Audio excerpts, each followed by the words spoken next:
Eh ben, lui, il est carrément incrusté dans la terre. Il en fait partie maintenant. Il n'y a même pas une demi-heure, j'ai vu une camionnette qui a grillé un feu rouge sans aucune gêne. Le feu était rouge depuis un moment, et puis il a continué comme si de rien n'était. Donc soit il était daltonien, ce qui le rend particulièrement dangereux. Hein. Oui, il y a des maladies qui te rendent dangereux. Et il n'y a pas de vaccin pour ça. Hein. Sinon, hier, j'étais dans ma voiture, exactement comme je le suis en ce moment. J'étais clairement au téléphone, et il y a un flic qui passe et qui me dit « Votre disque, il est en retard. » En retard? Ou trop en avance, hein. Je sais pas exactement ce qu'il m'a dit. Enfin, si je sais, mais j'ai pas envie de retourner la scène. Espèce de gros paresseux, quoi. Là, j'essaie de rajouter des petits trucs pour rendre ma vidéo un peu mieux, mais je fais que de l'enfoncer encore plus. Et c'est ça qui la rend très très naturelle. Hein. Plus je me plante, plus le peuple peut s'identifier à moi, quoi. Bon, je profite aussi pour vous dire un truc que j'ai profité de demander à un flic récemment, ce fameux disque bleu.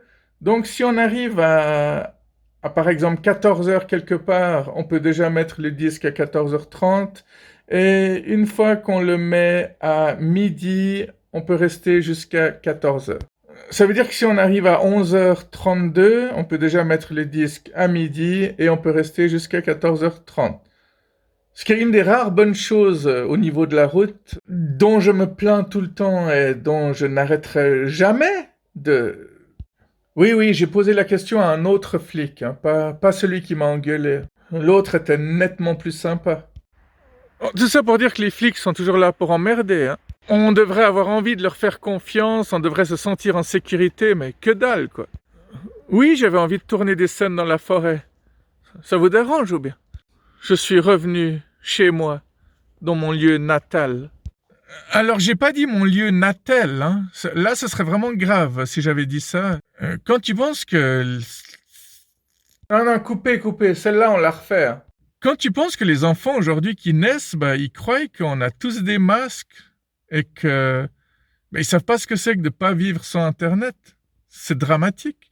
Ils savent pas que nous, pour louer des films, on devait aller à la vidéothèque et qu'on louait 6 balles la cassette. Avec Internet, les jeunes croient que tout leur est dû, alors que c'est pas ça la vie. Bon, c'est peut-être ça votre vie actuellement, mais c'est pas ça les vraies valeurs, je devrais dire plutôt. Bon, on s'est totalement perdu là. On reprend exactement là où on était avant. Heureusement que je suis là, quoi. Plus je me plante, plus le peuple peut s'identifier à moi, quoi. Non, parce que tous ces youtubeurs qui font croire qu'ils ont aucun défaut, hein, la réalité est toujours bien différente. Hein.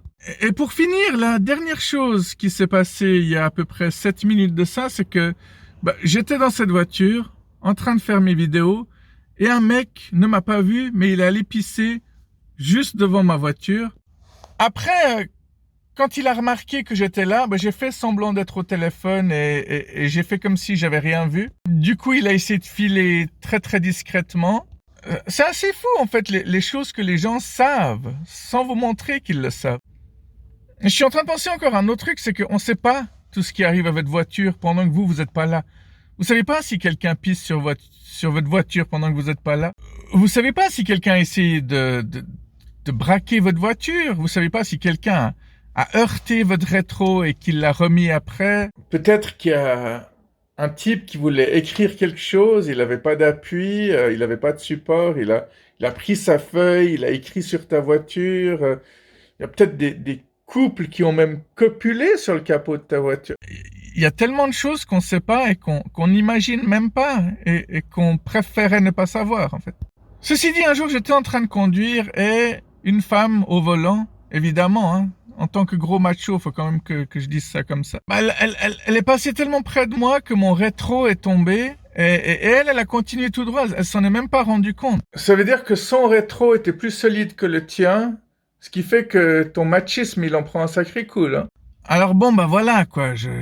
Mon rétro est remplaçable, mais si elle shoot un enfant ou un chien, peut-être qu'elle s'en rendrait pas compte non plus à ce stade-là. Et contre ce genre de conneries, il y a toujours pas de vaccin non plus. Et c'est surtout là-dessus qu'on devrait se pencher normalement. Si on était un minimum logique, quoi. Bon, j'arrête pas de parler de ce vaccin. Maintenant, combien de personnes vous connaissez qui ont été vaccinées, mais qui ont quand même chopé le coronavirus? Pour ma part, il y en a 4. Enfin, il y en a une 5e. En fait, je devais voir un médecin aujourd'hui et apparemment, il a chopé le coronavirus. C'est toujours troublant quand c'est un médecin qui chope cette maladie. Donc voilà, un ami m'a rappelé que les cordonniers sont toujours les plus mal chaussés. Après, j'en sais rien, peut-être qu'elle s'est pas vaccinée parce que ça fait un moment qu'elle bosse là. Parfois, les gens qui bossent là depuis un moment ont pas besoin de se faire vacciner, tandis que ceux qui viennent de rentrer dans la société doivent se faire vacciner, sinon ils peuvent pas rentrer. Ils peuvent repartir avant même d'être arrivés. J'ai notamment rencontré une serveuse récemment qui m'a dit qu'elle n'a pas eu besoin de se faire vacciner. Et je vous repose encore cette autre question. Est-ce que les gens qui chopent le coronavirus ne sont pas des gens négatifs, à votre avis? J'ai constaté que les gens qui chantent, les gens qui méditent, les gens qui rigolent tout le temps, c'est pas eux qui chopent le coronavirus. C'est plutôt ceux qui disent « Ah, si t'es trop gentil avec une femme, bah tu te fais écraser ». C'est ceux qui disent qui rêvent de tromper leur femme mais qu'ils n'y arrivent pas. C'est ceux qui détestent leur boulot, c'est ceux qui voudraient changer de pays, c'est ceux qui en ont marre du coronavirus ou qui en ont peur. Ah, vous vous demandez si j'ai une solution contre le coronavirus. Bah, la solution, c'est un nouveau confinement, tout simplement, jusqu'à ce que le virus il disparaisse complètement, quoi. Ça paraît logique, non? Mais bon, évidemment, ça ferait que les riches perdraient de l'argent, et ça, ce serait tellement dommage. Les pauvres, on s'en fout, ils peuvent pas perdre plus que ce qu'ils ont déjà perdu. Non, non, c'est toujours pour les riches qu'on fait des sacrifices, c'est toujours les riches qui emmerdent. C'est pour les riches qu'on change les lois. Et c'est pour les riches qu'on a le plus peur. Il y a quand même un problème quelque part, non? Alors mes amis, si cette vidéo n'est pas censurée, on se reverra de l'autre côté. Je sais pas du tout ce que ça veut dire, ce que je viens de dire, mais je trouve que ça sonne bien. Et en plus, ça rime. Et puis, ça suffira pour aujourd'hui.